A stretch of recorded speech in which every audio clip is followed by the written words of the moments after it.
ఇక ఇక్కడ మన వర్షిప్ జరుగుతున్నది ఇదే లాస్ట్ వీక్. ఎందుకంటే ఈ చర్చ్ ఎవరైతే సహోదరులు తీసుకున్నారో వాళ్ళు దీని గురించి చాలా వర్క్ చేయడానికి వాళ్ళు ఆలోచన కలిగి ఉన్నారు. మన వల్లే వాళ్ళ యొక్క వర్క్ అంతా పెండింగ్లో పెట్టేసుకున్నారు. ఆయన మనల్ని ప్రేమించి ఇన్ని రోజులు మనకు అవకాశం ఇచ్చారు. అలాగే సహోదరు కూడా మనకు చాలా సపోర్ట్ చేశారు.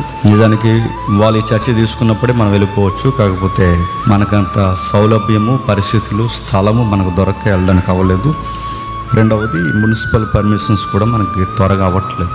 దానివల్ల కన్స్ట్రక్షన్ మనకు లేట్ అవుతుంది. ఇవి ఇచ్చిన తేదీ మనకు అయిపోయింది కనుక వాళ్ళు ఈ సీలింగ్ వర్క్ అవి చేసుకోవాలనుకుంటున్నారు. కేవలం మన వల్ల అంటే ఎందుకంటే మనది చాలా హెవీ సౌండ్ సిస్టమ్ కూడా ఉండిపోయింది. ఈ ఫ్యాన్స్ కానీ మనం అరేంజ్ చేసుకున్న ఈ వాతావరణం కానీ వాళ్ళకి అడ్డుగా ఉంది.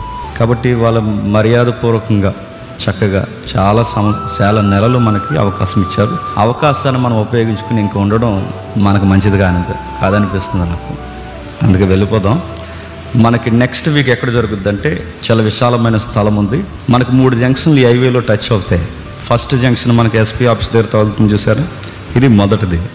రెండవ జంక్షను బెస్ట్ ఫ్రైజ్ దగ్గర ఉంటుంది. 3వ జంక్షన్ తగులుతుంది. ఆ 3వ జంక్షన్కి లెఫ్ట్కి సర్వీస్ రోడ్లోకి వెళితే మారుతి సర్వీస్ అని ఒక సెంటర్ మనకు కనబడుతుంది. అక్కడ సరిగ్గా మీరు ఆ టైంకి మీరు చూడండి. మనకు బయట ఏదైతే ఫ్లెక్స్ చూస్తున్నారో ఆ ఫ్లెక్స్ మేము హైవేనా అనుకుని అక్కడ వేస్తాం.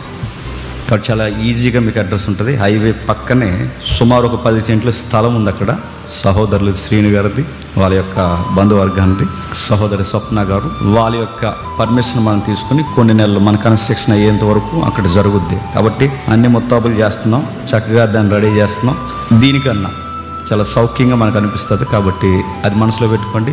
వచ్చే వారం నుండి ఇక్కడ చర్చ లేదని కంగారు అయిపోకండి. అక్కడ జరుగుద్ది, చక్కగా జరుగుద్ది. కాబట్టి అది కూడా ప్రార్థనలో పెట్టండి.